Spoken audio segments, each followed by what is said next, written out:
I give some tutorial about the multimeter. This is kind of analog multimeter. This is the pointers and this is the scale. This is the zero position adjuster and this is the selector knob.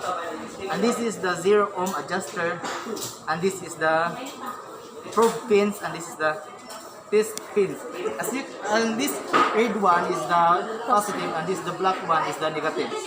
And as you can see this picture, the ACV, this is the auxiliary current and the DCV is the direct current. That's all and thank you.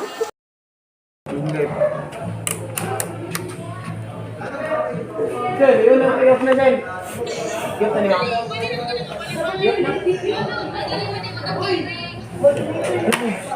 Pinindot, namindot. Cool ba yun? Cool. Let's proceed to the DC current. DC current means Sir, yun ang i-off na dyan. Yung tanong ako.